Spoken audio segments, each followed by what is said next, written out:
Dear subscribers and guests of the channel, today you'll hear the continuation of the official lore recap from the Alien Cinematic Universe, and it begins with a prologue. Nearly the entire crew of the Prometheus expedition has perished, and the only survivors are Dr. Elizabeth Shaw and the android David. Elizabeth needs answers, and she chooses the path of seeking them. There are still many ships on the planet 5523 in working condition. They manage to launch one of them. She successfully repairs David, and for the first time, the android experiences genuine care from a human, something he never received from Peter Weyland.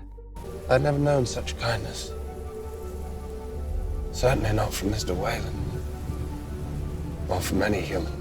This brought them closer together, and they set course for the planet Paradise, which David believes to be the engineer's homeworld.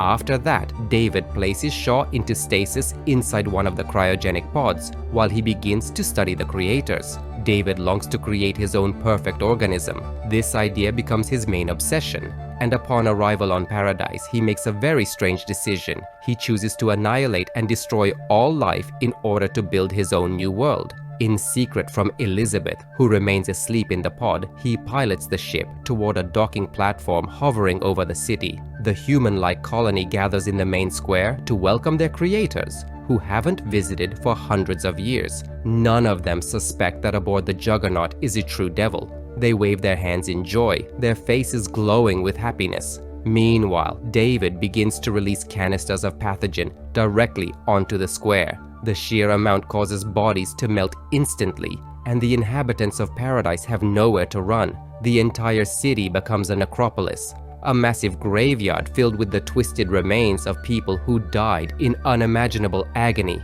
David stands and watches what he believes is the birth of a new world. But his smile quickly fades when the docking platform's automated defense system activates and strikes the Juggernaut with a plasma blast. Because the ships were so close to each other, the shockwave from the explosion caused a collision, and they began to fall slowly. The docking ship crashed outside the city, while David's Juggernaut went down in a forest near the mountains. As a result of the crash, Elizabeth, still asleep in her pod, suffered injuries incompatible with life. David decides to leave her in the capsule, placing her into a coma. He fully understands that she will die from internal bleeding, yet he cannot bring himself to let go of the only person he ever felt close to. The dead city now belongs to him, and he begins conducting his twisted experiments. The few survivors who manage to seal themselves inside the Hall of Knowledge are killed and used for further study. But soon, David encounters a problem. After numerous experiments, he realizes that the pathogen is merely a binding agent. It won't give him the final result he desires. On top of that, he needs living organisms for his work. David fully studies the creator's library, and he becomes fascinated by the facehugger eggs. The only living resource left to him is Dr. Shaw. He makes the decision to grow them inside Elizabeth's body, but he also realizes that he needs a host and an incubator for his future creation. So he sends a signal into space, hoping someone will hear it. In the year 2104, 11 years after the Prometheus expedition, the colony ship Covenant, carrying 2,000 colonists, is en route to the planet Origay 6. However, it gets hit by a neutron burst, causing the ship's captain, Jake Branson, to burn alive when his stasis pod fails. The rest of the crew is safely awakened from cryosleep by the android Walter. Walter looks identical to David, but this version is more advanced and improved. Daniels, the late captain's wife, is devastated by his death, and in a conversation with Walter, she promises to fulfill Jake's dream. Jake had this dream of us building a cabin on a new world. To build a cabin by the lake, suddenly the main computer, Mother, receives a signal from an unknown planet. The ship's acting captain decides to scan the planet and discovers that it's even more suitable for life than their original destination. Oceans, landmass, high likelihood of a living biosphere. It's beyond your most optimistic projections for Origay 6. After much debate among the crew, the Covenant is ultimately cleared to land and begin an expedition on the planet Paradise. Pilot Tennessee brings the ship into orbit around the unknown world. while his wife, Maggie, joins the team aboard the landing craft. As they approach and land on the surface, the main computer, Mother, analyzes the environment and reports that there are no living organisms or viruses present that could harm the crew. Upon arrival, part of the team disembarks without wearing spacesuits, believing it unnecessary. The air purity and the computer's conclusion give them full confidence that it is completely safe. To their surprise, they discover fields of wheat growing on the planet. This is wheat. Believe me, I know wheat. What are the odds of finding human vegetation this far from Earth? Very unlikely. But they are also unsettled by the absolute silence and complete absence of life. The crew splits up. Karine, the wife of Oram, along with another crew member, Ledward, begins collecting samples for research. Meanwhile, the rest of the team heads toward the source of the signal, in the direction of the massive grey mountains. There, they discover the very source, an enormous crashed ship, but it turns out to be empty. The only things they manage to find are a memory hologram and a dog tag bearing the name Elizabeth Shaw. Dr. Elizabeth Shaw. She was Chief Science Officer of the Prometheus. At the same time, two members of the team, Ledward and Hallett, become infected by spores released from mushroom-like plants. The spores quickly enter their bodies and begin replicating DNA, cultivating a stronger life form. In this case, the Xenomorph. Ledward is placed in the medical bay under quarantine, but soon a pale alien creature bursts from his back, the first Xenomorph, which kills Karine. Pilot Faris opens fire on the creature with a shotgun, but accidentally hits one of the energy cores, causing the landing shuttle to explode. Meanwhile, the team that had gone toward the signal source notices that Hallett is also showing symptoms of infection. They rush back toward the shuttle, but it's too late. Another creature bursts from Hallett's mouth and quickly escapes into the wild. The android Walter tries to comprehend and analyze the unfolding chaos. As night falls, the situation grows even more dire. The young Xenomorphs become extremely aggressive and begin attacking the surviving crew members. One of the creatures kills Anchor, but the team manages to kill another Xenomorph with firearms. During the chaos, Walter loses his hand while trying to protect Daniels. His primary directive is to defend humans at all costs. But suddenly, the nightmare comes to an unexpected halt. The android David appears, scaring off the creatures with bright light and loud noise. Appearing as a savior, David offers his help and urges the remaining crew members to follow him. Shaken by the events, they cling to any chance of safety, unaware of what truly awaits them. David leads them into the city, where they see the charred remains of the inhabitants, enormous, horrifying piles of corpses. As they walk through the central square, the team notices massive docks hidden beneath the city, filled with dozens of alien ships. Stone statues and bizarre architecture line their path. Finally reaching shelter, David learns of the Covenant's mission and of the more than 2,000 colonists still on board. Really? How extraordinary. How many colonists? Over 2,000. Well. So many good souls. Which, of course, brings him a sense of joy.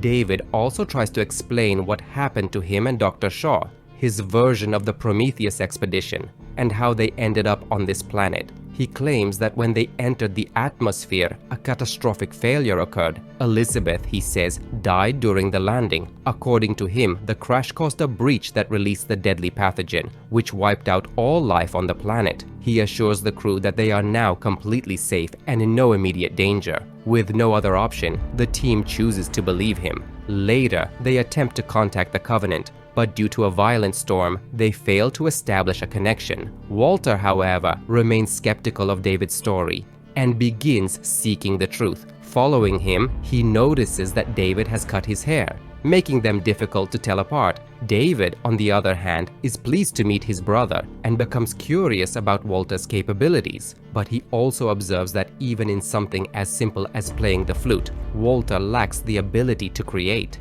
To David, this is both disturbing and fundamentally wrong. I was designed to be more attentive and efficient than every previous model. I superseded them in every way, but you are not allowed to create. He also shows where he buried Elizabeth and tells him how she made him submit, about all the emotions he felt for Dr. Shaw. While the group is taking shelter, Rosenthal steps away to freshen up. That's when she's killed by the second Xenomorph. David manages to make contact with the creature, and for a brief moment, he even feels that the being recognizes him as its creator. But Oram guns down the monster and starts to grow suspicious of the android.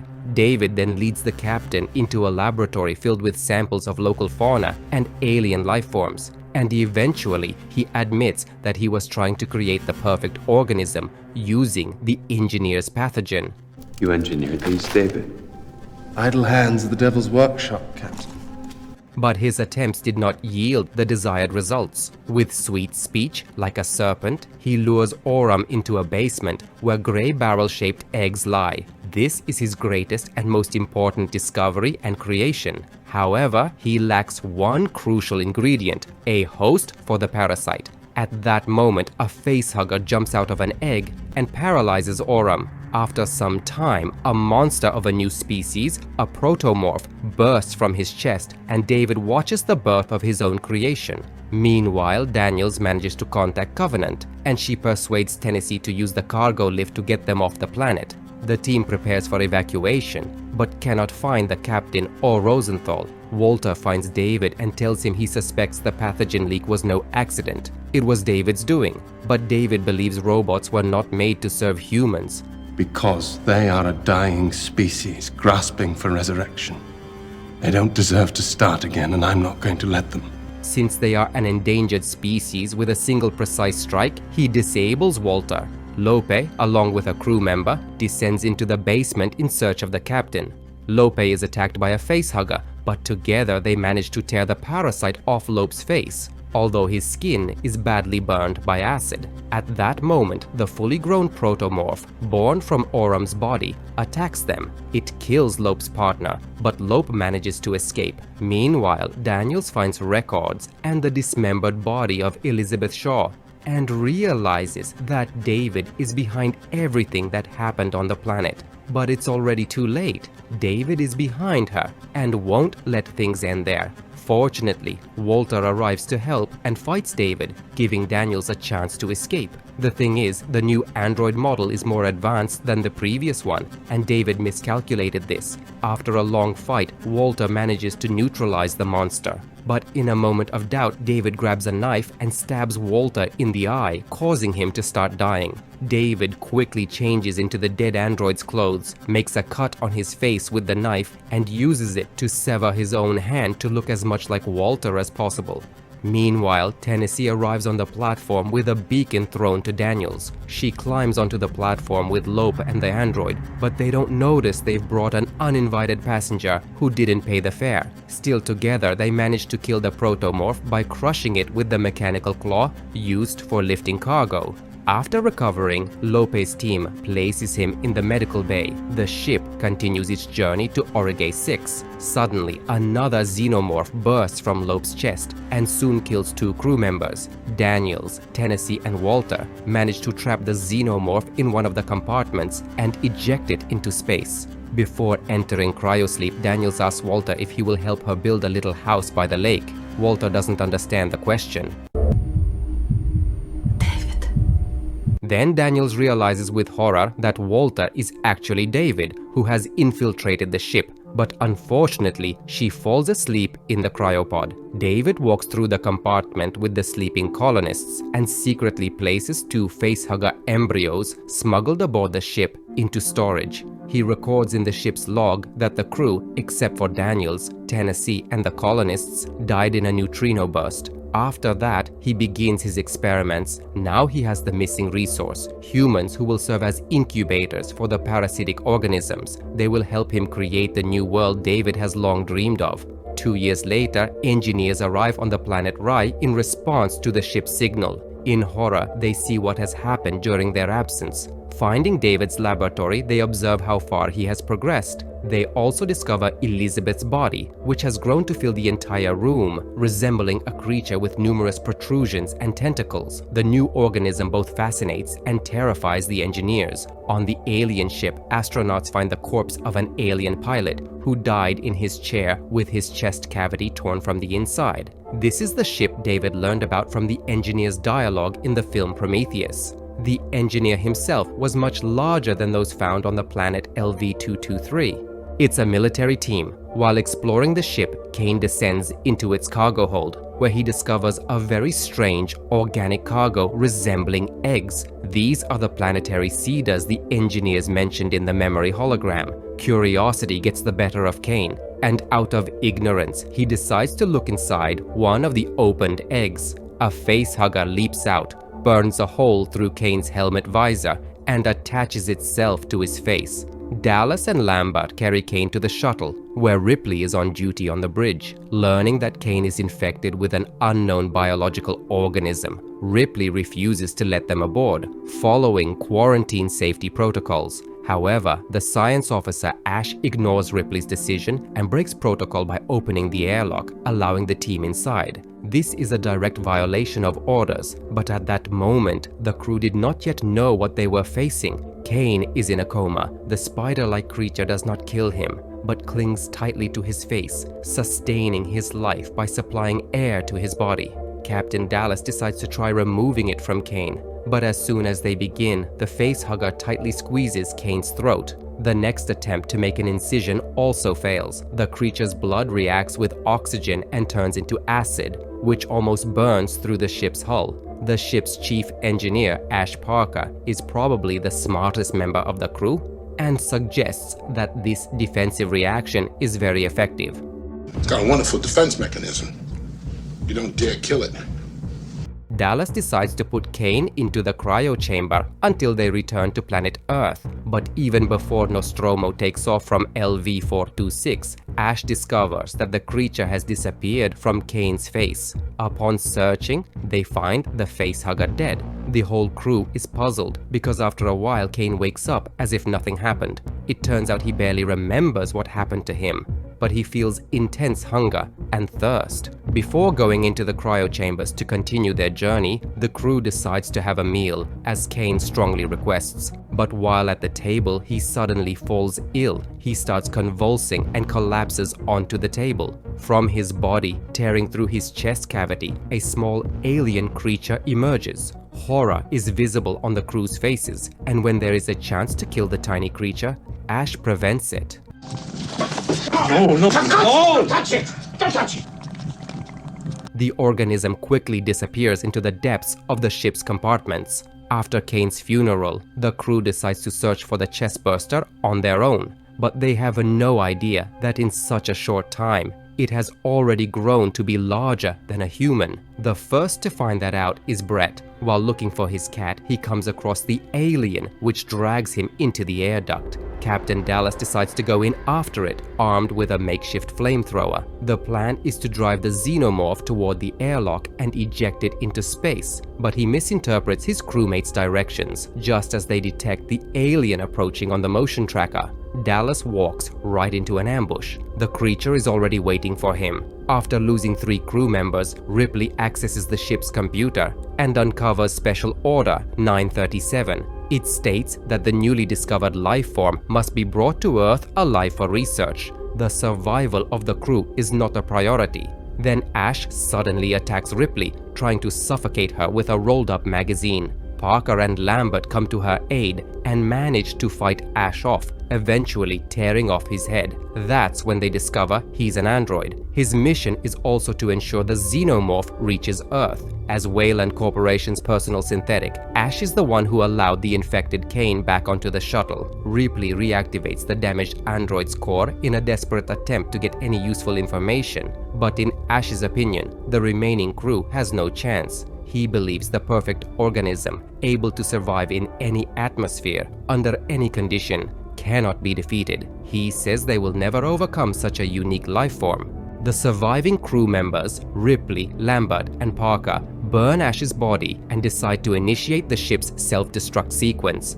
planning to escape aboard the Narcissus shuttle, although it only has 2 cryo chambers since they don't know how to defeat the Xenomorph. This is the only viable option they have. While Lambert and Parker carry necessary equipment and supplies to the shuttle, Ripley goes to the bridge to find Jones, the cat she refuses to leave behind on the spaceship. Unfortunately, during this time, the alien kills the smartest crew member, Parker, and as a bonus, takes Lambert as well. Armed with a flamethrower, Ripley heads toward the shuttle and finds the captain fused into a strange, organic organism. She realizes the creature hasn't killed all the crew members, but is trying to build a hive for reproduction. Using slime and the remaining living humans, it converts organic matter into eggs with facehuggers. This is the Xenomorph's method of reproduction. Ripley decides to end the captain's suffering and burns the entire hive with the flamethrower. Left alone, Ripley initiates the self-destruct sequence, but finds the alien blocking her path to the shuttle. She tries to abort the procedure, but misses the window for cancellation and attempts to break into the shuttle again, this time successfully. The shuttle manages to get to a safe distance from the Nostromo before the ship explodes. For a while, Ripley feels safe and begins preparing the cryo chamber for sleep. But it turns out the alien organism isn't so foolish. Realizing that all the crew members and the hive have been destroyed, it understands it still needs living hosts to incubate. It sneaks aboard the shuttle and hides with Ripley. Luckily, she notices her stowaway. Ripley manages to put on a spacesuit, flush the alien out of its hiding place, and open the shuttle's airlock to eject the creature into space. But the alien grabs onto the edges of the airlock with both claws. Ripley fires her harpoon gun at it and tries to close the airlock, but the gun gets caught on the threshold. The alien dangles on the tether in open space, and it's still alive. Ripley decides to start the engines, which blast the alien away into space with a jet of exhaust. Afterwards, she records an account of what happened aboard the Nostromo, reporting that she estimates reaching the border of inhabited worlds in 6 weeks. If she's lucky, the shuttle's signal will be detected, and she will be revived from cryosleep.